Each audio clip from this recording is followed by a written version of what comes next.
महर्षि दयानंद सरस्वती विश्वविद्यालय रिश्वत मामले में एसीबी एडीजी दिनेश एमएन पहुंचे अजमेर। आर्यभट्ट कॉलेज, अजमेर का best college, A grade ranking by BTU Bikaner, best infrastructure of fashion and interior design, hi-tech computer lab, modern hotel management block, skill based learning, excellent sports facility, up to ₹30,000 covid special scholarship, free bus facility for girls, admissions open, BCA, BBA, fashion design, interior design and hotel management, now at new campus opposite Ryan school, Maharana Pratap Nagar, Kotra, Ajmer.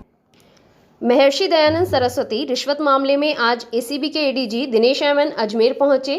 जब media से बात करते हुए ADG Dinesh MN ने कहा कि ACB को अपने सूत्रों से एक रिश्वत मामले की जानकारी मिली थी, लेकिन बाद में भीलवाड़ा के एक निजी कॉलेज के संचालक परिवादी के रूप में एसीबी के पास पहुंचे थे। इन्हीं जानकारियों और शिकायतों के बाद जब सत्यापन किया गया तो पूरा मामला खुलकर सामने आया।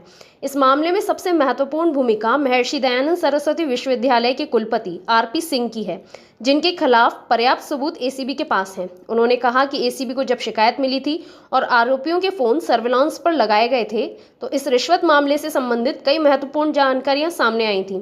वहीं इस पूरे मामले में कुलपति आरपी सिंह का दलाल महत्वपूर्ण भूमिका अदा कर रहा था।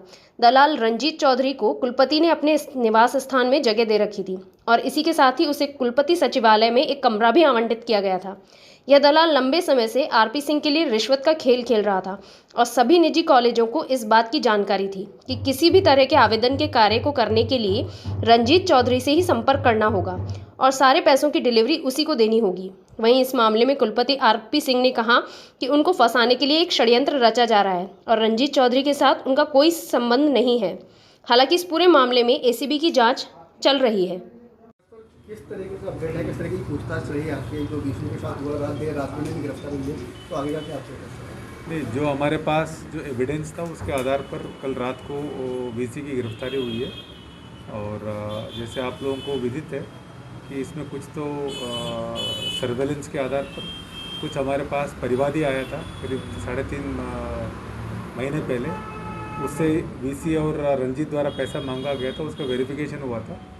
ठीक है, प्लस कल जो ट्रैप हुआ है उस बेसिस पे जो एविडेंस एनालिसिस करके कल तीनों की गिरफ्तारी हुई है। तो आज इनसे पूछताछ की जा रही है कि किस तरह से इनका वो रैकेट चलता था और किस तरह से कॉलेज वालों से संपर्क करते थे और वो कैसे पैसे देते थे, किस किस काम के लिए संपर्क करते थे। प्लस इनके कुछ डायरिया, कुछ डॉक्यूमेंट्स मिले हैं, कुछ मोबाइल्स मिले हैं, उनके अंदर जो भी मटेरियल है जो इंक्रिमिनेटिंग है उनके बारे में इनसे पूछताछ करते हैं। हाँ, पुराने कार्यकालों को लेकर के भी चर्चा की जा रही है, पूछताछ की जा रही है, तो उनका जोधपुर में भी रहा है। और नहीं, अभी तो फर्स्ट हमारे जो केस है, हमारी जो करप्शन का केस है, अभी उसी के ऊपर हम कॉन्सेंट्रेट करेंगे क्योंकि ये लाइव केस है जिसमें अरेस्ट हो चुके हैं। इसमें हमें आगे एविडेंस कलेक्ट करना है और इसको कोर्ट में भेजना है, तो इसलिए अभी तो इसी के ऊपर कर रहे हैं। अगर और भी कोई कंप्लेंट आएगा उसके ऊपर जांच करेंगे। तीन के अलावा कोई और नाम इसमें अभी तो इमीडिएटली तो इनको अरेस्ट किया, आगे जैसे इन्वेस्टिगेशन चलेगा, जिन जिन के रोल सामने आएगा उनके खिलाफ एक्शन।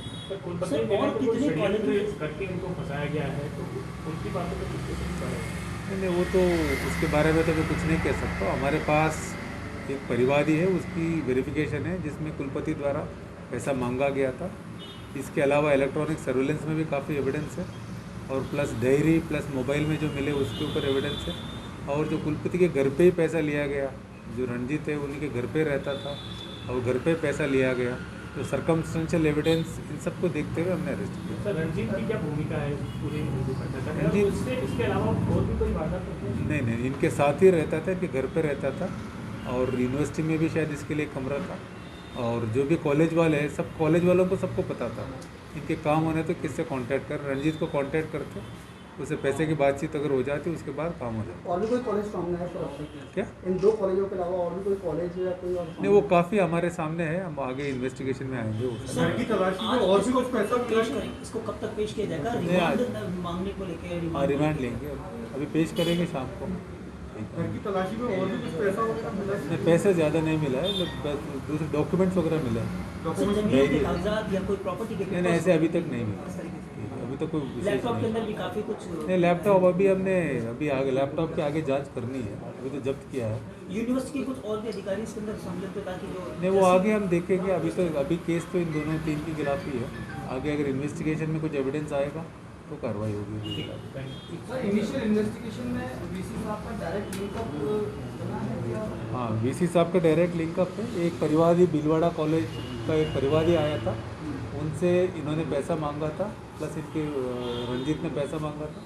उसका वेरिफिकेशन हमने कराया था, उस वेरिफिकेशन में पैसे मांगने की पुष्टि हुई है। वीसी साहब और रंजीत दोनों में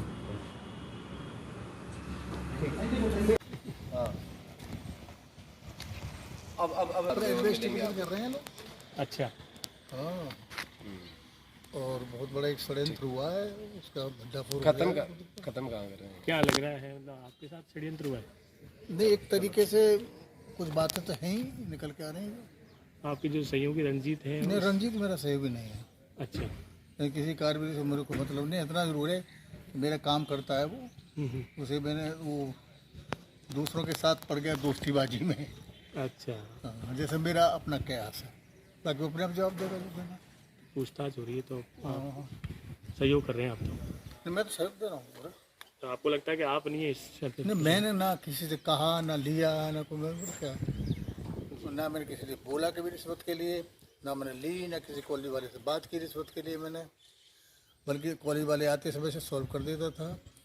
रजिस्ट्रार, डिप्टी रजिस्ट्रार को हिदायत देता था मैं, फाइल रुक जाती तो फिर कहता रहता तो फाइल क्यों रोक रहे हो, तो बटवा